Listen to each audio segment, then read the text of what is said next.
الحمد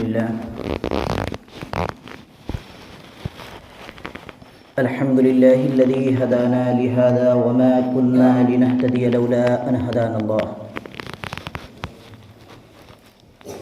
عالم الغيب والشهادة هو الرحمن الرحيم أما بعد فقد قال الله تبارك وتعالى في كلامه المجيد والفرقان الحميد فأعوذ بالله من الشيطان الرجيم بسم الله الرحمن الرحيم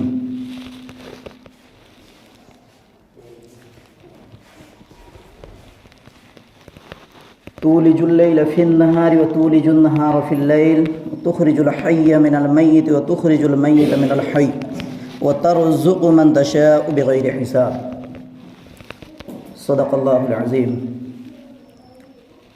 قال رب اشرح لي صدري ويسر لي أمري واحلل عقدة من لساني يفقه قولي رب زدني علما رب زدني علما اللهم رب زدني علما وألحقني بالصالحين আল্লাহ রাব্বুল আলামিনের লাখো মেহেরবানি যিনি আমাদেরকে বড় ভালোবেসে আজকে এই পবিত্র মাস এবং পবিত্র দিন আল্লাহ পাক আমাদেরকে সমস্ত দুনিয়াদারি থেকে বাঁচিয়ে নিজে ঘরে নিজে ইবাদতের জন্য ডেকেছেন, আমরা আসতে পেরেছি, তার জন্য আল্লাহ রাব্বুল আলামিনের শুকরিয়া আদায় করি, বলি আলহামদুলিল্লাহ। কম বেশি আমরা সকলে জানি কি এইটা শাবানুল মুআজ্জাম মাস। এই মাসকে আমরা শবে বারাতের মাস হিসাবে জানি। শবে বারাতের মাস হিসাবে আমরা জানি আজকে শাবানুল মুআজ্জাম মাসের 5 তারিখ। শবে বারাতের দিন পড়ছে সোমবার, রাত পড়ছে রবিবার শেষ করে রাত। আগে রাত হয় তারপরে দিন হয়, কারণ আরবি তারিখ মাগরিব বাদ চেঞ্জ হয়ে যায়, তা আগে রাত তারপরে দিন। তো সোমবারে দিন হলে রবিবার দিন শেষ করে যে রাত পড়ছে সেই রাত সোমবারের রাত, যাকে আমরা ইবাদতের রাত বলি। আসছে সোমবার, তারপরে সোমবার শবে বারাতের দিন পড়ছে। আর একটা শুক্রবার আছে, এই জন্যে চিন্তা ভাবনা করলাম কি এই শুক্রবারে শবে বারাতের বিষয় না বলে অন্য একটা বিষয়ে কথা বলা। কারণ আমরা এখন যেটা ভাবছি, বেনামাজি সবসময়ই ভাবে কি নামাজের বিষয়ে কথা বলা চলবে না। সুদখোর সবসময় মনে মনে করে কি সুদের বিষয়ে কথা বলা যাবে না। মদখোর এইটাই মনে মনে করে কি মদের বিষয়ে কথা বলা যাবে না। দাড়ি চাঁচনেওয়ালা বলে কি দাড়ির উপরে কোনো কথা বলা যাবে না। নেশা করনেওয়ালা এইটাই মনে মনে করে কি নেশার উপরে কথা বলা যাবে না। যার মা বোন বিবি বাচ্চা বেপরদায় ঘুরছে, সে মনে মনে করে কি পর্দা বিষয়ে কোনো কথা বলা যাবে না। তো যে অপরাধী সবসময় মনে মনে করে কি এই বিষয়ে কথা যেন না বলে। তো সবাই যদি এক একটা সাবজেক্ট ধরে রেখে দেয় কি এই বিষয়ে কথা বলা যাবে না, তাহলে আর কথা বলাই যাবে না।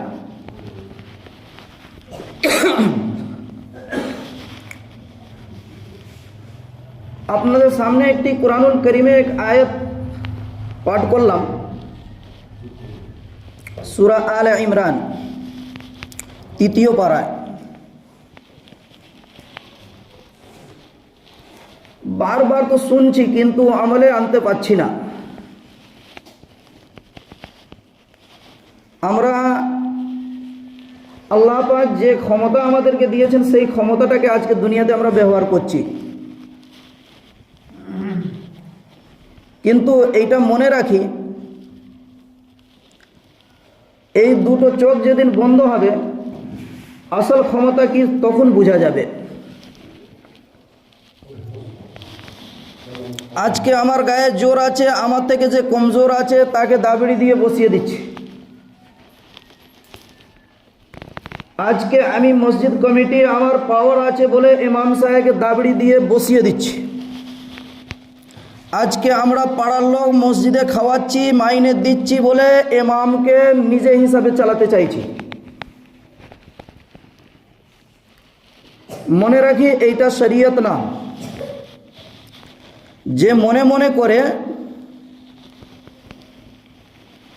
এই কথা বললে আমি মসজিদে খাওয়াবো না, মাইনে দেবো না, আজকে আপনার ক্ষমতা আছে, ক্ষমতা দেখিয়ে নিচ্ছেন। মসজিদ কমিটি যদি মনে মনে করে কিনা আমার কথার মতন যদি না চলে তাহলে আমি রাখবো না, সেটা ঠিক আছে, আজকে ক্ষমতা আছে, আপনি ক্ষমতা সদ্ব্যবহার করছেন। কিন্তু যেদিন দুটো চোখ বন্ধ হবে সেই দিনই ক্ষমতার কতটি পাওয়ার সেদিন বোঝা যাবে। তা আসল কথা ছিল, আল্লাহ পাক কোরআনুল কারীমে জানালেন, তুলিজুল লাইলা ফিন নাহারি ওয়া তুলিজুন নাহারা ফিল লাইল ওয়া তুখরিজুল হাইয়া মিনাল মাইয়িতি ওয়া তুখরিজুল মাইয়িতা মিনাল হাই। আমি রাতকে দিনও করতে পারি, দিনকে রাতও করতে পারি, হায়াতকে মতের সাথে চেঞ্জও করতে পারি, মতকেও হায়াতের সাথে বদলে দিতে পারি। সমস্ত ক্ষমতা আল্লাহ রাব্বুল আলামিনে। এটা কম বেশি আমরা সকলে জানি, তা সত্ত্বেও মানি না।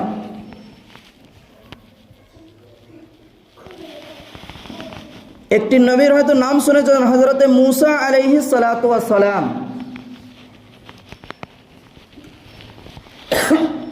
হযরতে মূসা আলাইহিস সালাতু ওয়াস সালামের জামানায় হযরতে মূসা আলাইহিস সালাতু ওয়াস সালাম উনি নিজেকে খোদা বলে দাবি করেছিলেন।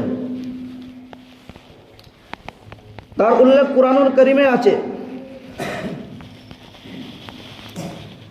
নিজেকে খোদা বলে দাবি করেছিলেন। আল্লাহ পাক ধন সম্পদ অনেক দিয়েছিলেন।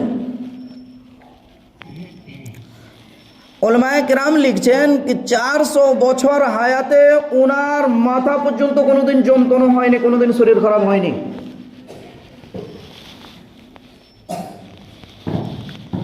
যখন ওনার জন্ম সময় হলো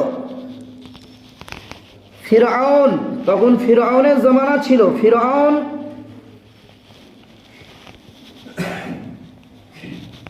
আজকে যাকে আমরা ভবিষ্যৎবাণী বলি, ভবিষ্যৎবাণী রেখেছিল। সে ফিরআউনকে বলল,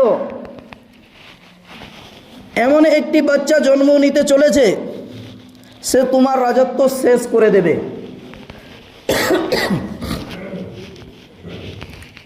তোমার রাজত্ব শেষ করে দেবে। তখন ফিরআউনের মাথায় চিন্তা ঢুকে গেল, আর খিদে নেই আর ঘুমও নেই। তখন ঘোষণা করে দিল, যেখানে বেটা ছেলে জন্ম হবে তাকে হত্যা করে দাও, কতল করে দাও। এই ঘোষণা করে দেওয়া হলো। হাজার নয়, লক্ষ লক্ষ বাচ্চাকে কতল করা হয়েছে। সেই সময় হযরতে মূসা আলাইহিস সালাতু ওয়াস সালামের জন্ম হবে।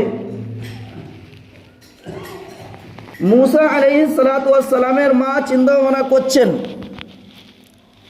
তখন এখনকার জামানা নয় কি আল্ট্রাসাউন্ড করে বোঝা যাবে কি হ্যাঁ বেটা ছেলে না মেয়ে ছেলে, তখন ছিল না এইসব।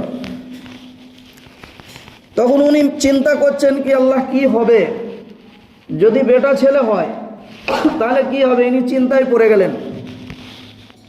ওয়াসওয়াসা, যাকে ইলকা বলে আরবি শব্দতে, যাকে আমরা বলি ওয়াসওয়াসা, শয়তানের ওয়াসওয়াসা করে যে ভুল কাজটা করে ফেলি, একে ওয়াসওয়াসা বলে।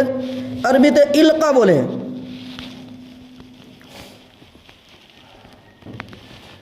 আল্লাহ পাক হযরতে মুসা আলাইহিস সালাতু ওয়াস সালামের মায়ের দিলেতে ইলকা দিলেন कि তোমাকে চিন্তা করতে হবে না, তুমি আগে থেকে তৈরি থাকো, একটা সন্দুক তৈরি করে নাও, কাঠে সন্দুক তৈরি করে নাও। হযরতে মুসা আলাইহিস সালাতু ওয়াস সালামের মা কি করলেন, কাঠ মিস্ত্রির কাছে গেলেন, যে বলছেন একটু সুন্দর মজবুত করে কাঠে একটি সন্দুক বাক্স তৈরি করে দাও।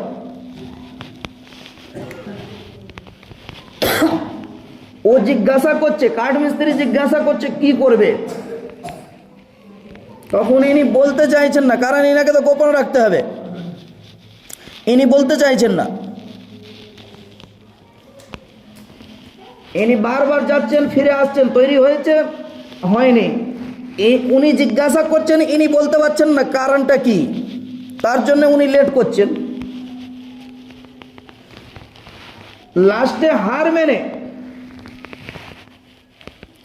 হযরতে মুসা আলাইহিস সালাতু ওয়াস সালামের মা বলে ফেলল, যদি বেটা ছেলে হয় আমার, তাহলে আমি এই বাক্স ভিতরে রেখে তাকে আমি ফেলে দিয়ে আসব। সে কাঠ মিস্ত্রি কি করলো, বলল ঠিক আছে আমি কালকে তৈরি করে দিয়ে দেবো। হযরতে মুসা আলাইহিস সালাতু ওয়াস সালামের মা চলে এলো বাড়িতে, এবং কাঠ মিস্ত্রি ফিরআউনের দরবারে চলে গেল। ফিরআউনের দরবারে যখন গেছে, পাহারাদার গেটের তাকে আটকালো। পাহারাদার জিজ্ঞাসা করছে, বলো কি দরকার, বলছে না আমি বাদশাহর সাথে দেখা করব, তোমাকে বলবো না। কারণ ফিরআউন ইনাম রেখেছিল, পুরস্কার রেখেছিল, যে খবর দেবে তাকে পুরস্কার দেওয়া হবে। বাড়িতে গেল, পাহারাদার তাকে নিয়ে গেল। হযরতে মুসা আলাইহিস সালাতু ওয়াস সালামের খবর দেওয়ার জন্য যে গেল ফিরআউনের দরবারে, তাকে নিয়ে চলে গেল। ফিরআউনের কাছে যেই দেখছে আর মুখ দিয়ে কথা বেরোয়নি, আল্লাহ রাব্বুল আলামিন জবান বন্ধ করে দিলেন।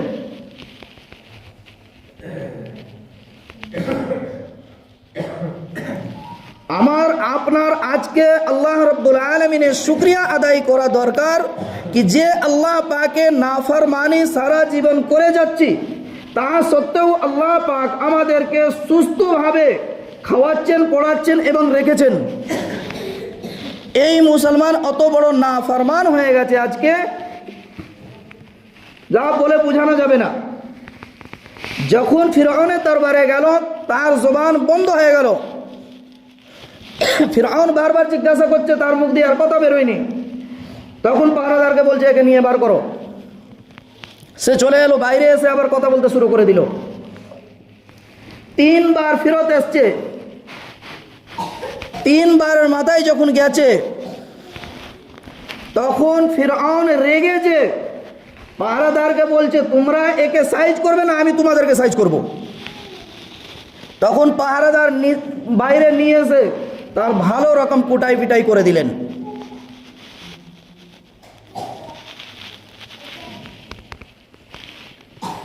আল্লাহ রাব্বুল আলামিন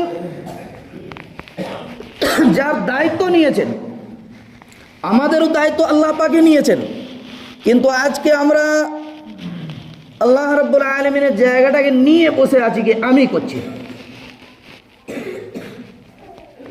এটা মুশরিকের আলামত। হযরতে মুসা আলাইহিস সালাতু ওয়াস সালামের জন্ম হলো,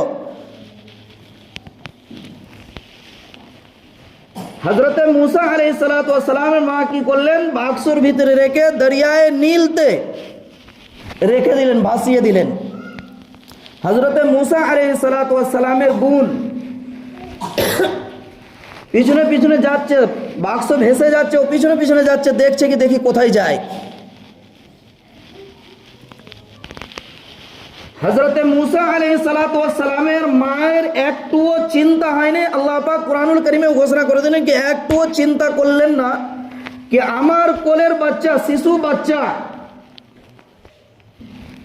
আমি জন্ম দিলাম, সে বাচ্চাটাকে আমি লালন পালন করতে পারলাম না, আজকে আমাকে বাচ্চাকে দরিয়াতে ভাসিয়ে দিতে হচ্ছে।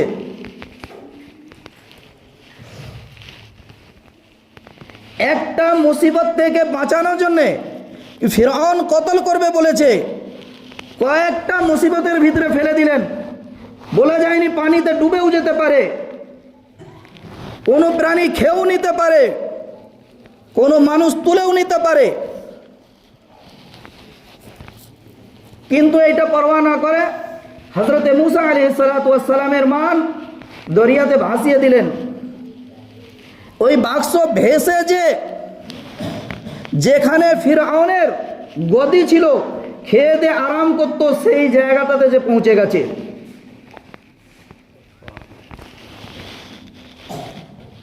হেফাজত দেখি আজকে আমাদের এই বিশ্বাস নেই, এই কারণে বলছি, আমাদের ইমানে কমজোরির জন্য বলছি এই কথাটা, নালে আজকে সবে বারাতের সাবজেক্টটা বলা দরকার ছিল। ইমানে মজবুতি দেখাচ্ছি কি আমাদের ইমানে কতটি মজবুতি আছে, তাদের ইমানে মজবুতি কতটি ছিল। হযরতে মুসা আলাইহিস সালাতু ওয়াস সালাম ওখানে ভেসে যখন গেলেন, ওখানে যে এক সাইডে ধারে চলে গেলেন, ফিরআউনের বিবি হযরতে আসিয়া দেখতে পেলেন, দেখতে যে ইশারা করছেন ফিরআউনকে, ये देखो কত সুন্দর বাক্স। ফিরআউন তার গোলামদেরকে হুকুম করলো কি দেখো এতে কি আছে। গোলাম যখন খুলে দেখছে সুন্দর ফুটফুটে বাচ্চা, হযরতে আসিয়া দেখে খুশি হয়ে গেলেন, হযরতে আসিয়া দেখে খুশি হয়ে গেলেন। ফিরআউন বলছে কি এই মনে হচ্ছে সেই বাচ্চা, তাকে কতল করে দাও, কতল করার হুকুম দিয়ে দিল। হযরতে আসিয়া বলছে না, এই বাচ্চাটাকে কখনো কতল করা যাবে না, কারণ অত লক্ষ লক্ষ বাচ্চাদেরকে কতল করা হয়ে গেছে, সে আর মুসা এখনো আছে, সে কতল হয়ে গেছে, আর সে নেই।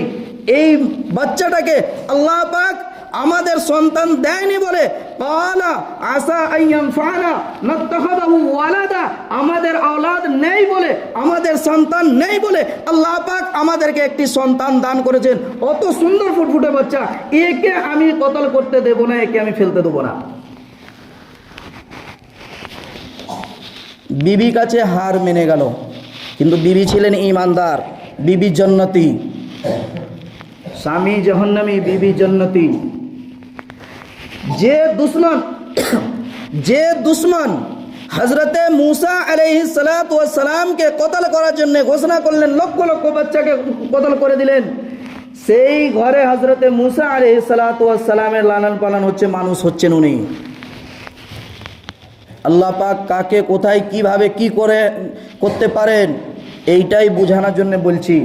বুঝে দেখি, আজকে প্রত্যেক শুক্রবার চিল্লে যাচ্ছি, অত জলসা জুলুস হচ্ছে, চতুর্দিকে আলিম ওলামারা চিল্লাচ্ছে, আমরা চোখের সামনে দেখছি কি মুসলমানের উপরে অত রকম অত্যাচার হচ্ছে আমাদের বদ আমলের কারণে, কিন্তু আজকে আমরা অত বড় অত ভাগা মুসলমান, আজকে আমাদের কানে বা আমাদের দিলের ভিতরে একটুও আসর পড়ে না, একটুও হারারত আসে না।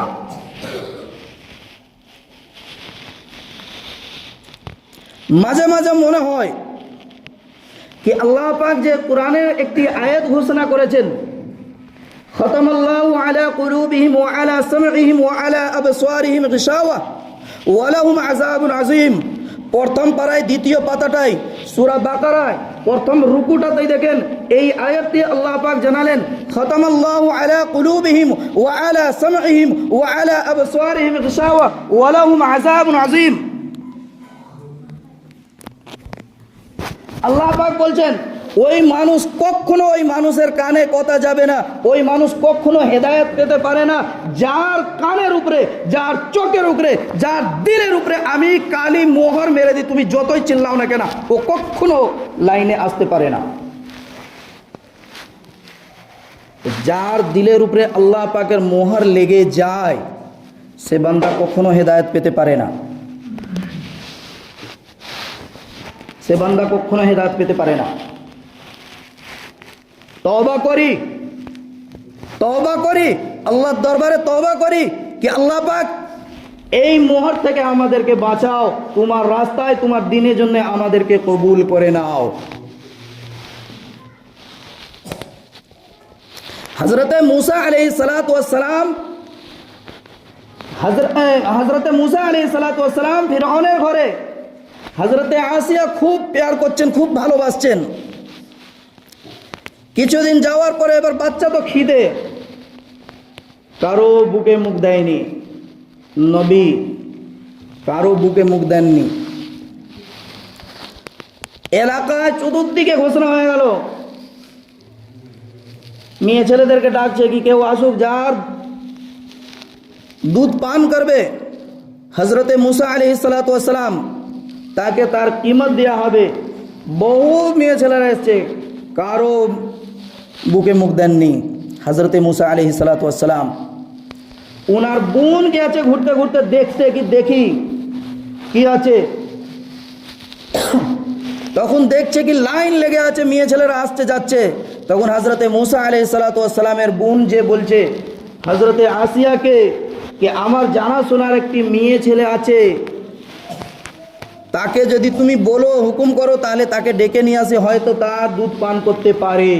বলছে এটা বলতে হবে, তুমি তাড়াতাড়ি নিয়ে এসো। হযরতে মুসা আলাইহিস সালাতু ওয়াস সালামের বোন এলেন, হযরতে মুসা আলাইহিস সালাতু ওয়াস সালামের মাকে বলছেন কি মা এই রকম অবস্থা আছে, তুমি চলো। নিয়ে চলে গেলেন। মা তো বাচ্চা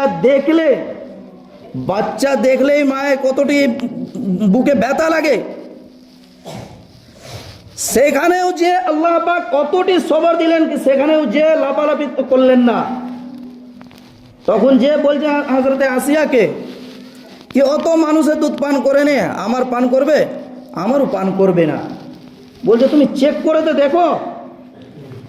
তখন হযরতে মুসা আলাইহিস সালাতু ওয়াস সালামকে ওর মায়ের কোলে যখন দিলেন, বুকে মুখ দিয়ে বাচ্চা দুধ পান করতে লাগলো, মায়ের কলেজাটা ঠান্ডা হয়ে গেল। আমার বলার উদ্দেশ্য এইটাই কি দেখেন আল্লাহ পাক নদীতে ফেলালেন, কতল থেকে বাঁচানোর জন্যে সব থেকে বড় ঘরে দুশ্মনের ঘরে পাঠালেন, যাতে কি কতল না হয় এবং অন্য কারো দুধ না পান করিয়ে মায়ের দুধ পান করালেন, গোপনে রেখে কাউকে জানতে দিলেন না। এবং শুধু তাই নয়, তার কিমত পর্যন্ত তাকে দিতে হয়েছে, তার থাকার ব্যবস্থা, খাওয়ার ব্যবস্থা, ওই দুধ পান করার কিমত পর্যন্ত তাকে দিতে হয়েছে। কিছুদিন যাওয়ার পরে হযরতে মুসা আলাইহিস সালাতু ওয়াস সালাম যখন দেখছেন খুব সুন্দর বাচ্চা, ফিরআউন দেখছে কি হ্যাঁ খুব ভালো, হযরতে আসিয়া বলছে একটু নাও, কোলে নাও। কোলে নিয়েছে, নিয়ে আদর করছে। তখন ফিরআউনের দাড়ি ধরে টেনে চড় মেরেছিল হযরতে মুসা আলাইহিস সালাতু ওয়াস সালাম। যে ইসলামের সব থেকে বড় দুশ্মন ছিল, যে নিজেকে খোদা বলে দাবি করেছিল, তার মুখে দাড়ি ছিল। আজকে আমি মুসলমান বলে মনে দাবি করি। চিন্তা করে দেখি, চিন্তা বারবার করি কি আর কাড়া ভাষা বলবো না। কারণ ফতোয়া অফিসে, চায়ের দোকানে ফতোয়া অফিসে যে বহু রকম ফতোয়া উঠছে, তো ওতে আমার কোনো যায় আসে না। আমি ওই রকম বন্দা নাকি পিছিয়ে যাব, আমি ওই রকম বান্দা নাকি পিছিয়ে যাব। তবু চেষ্টা করি কি যাতে কি নরম ভাষায় যদি বুঝেন, নরম ভাষায় ওলামায়ে কেরাম তো বুঝিয়ে পরেশান হয়ে গেছেন, বড় হয়ে গেছেন। আসছেন 10,000, 15,000, 20,000, 25,000 নিয়ে চলে যাচ্ছেন, বুঝিয়ে কোনো কাজ হচ্ছে না। এই জন্যে আমি কাড়া ভাষা ইস্তেমাল করি, যাতে কি ভয় তো নেই, অন্তত লজ্জাও করুক, হ্যাঁ ইমাম সাহেব আমাকে এইরকম বললো। এই কারণে বলি, অন্য কোনো কারণ নেই, আমার কোনো দুশ্মনী না। আর যিনারা মনে করেন কি আমার বিষয়ে কথা বলছে, কি আমি দাড়ি রাখিনি আমার উপরে বলছে, কোনো অসুবিধা না, আপনি মনে করতে থাকবেন, আমি বলতে থাকবো, আমার কোনো যায় আসবে না। এই জন্যে আমাদের বোঝা উচিত কি যে আল্লাহ পাক আমাকে সৃষ্টি করেছেন নিজে ইবাদতের জন্য, অন্য কোনো কারণে নয়। আল্লাহ পাক আমাদের দায়িত্ব নিয়েছেন, সমস্ত যাবতীয় দরকার আল্লাহ পাক দায়িত্ব নিয়েছেন পুরো করার জন্যে। সে আল্লাহ পাকের ইবাদত যদি আমরা না করি, আল্লাহ পাক আমাদের দায়িত্ব পালন করবেন কি করে? হযরতে মুসা আলাইহিসসালাতু ওয়াস সালামের মা যখন আল্লাহ পাকের কথা শুনলেন, আল্লাহ রাব্বুল আলামিনের কথা শুনলেন, দরিয়াতে ভাসিয়ে দিলেন নিজের শিশু বাচ্চাকে। আল্লাহর উপরে তাওয়াক্কুল ছিল, আল্লাহর উপরে ভরসা ছিল, আল্লাহর উপরে ঈমান ছিল। আজকে সে ঈমান আমাদের নেই যে আল্লাহ পাক আমাদেরকে বলেছেন কি তোমরা আমার ইবাদত করো, তোমার সমস্ত দায়িত্ব পালন আমি করব। এই ঈমানটি আজকে আমাদের নেই, তার কারণে আজকে দুনিয়াতে আমরা পরেশান হয়ে রয়েছি। ঘটনাটা অনেক বড়, টাইম হয়ে গেছে। এই জন্য আমাদের বোঝা উচিত। শুধু তাই হয় না, হযরতে মুসা আলাইহিসসালাতু ওয়াস সালামকে অনেক পরীক্ষা দিতে হয়েছে ছোটবেলা থেকে বড় পর্যন্ত।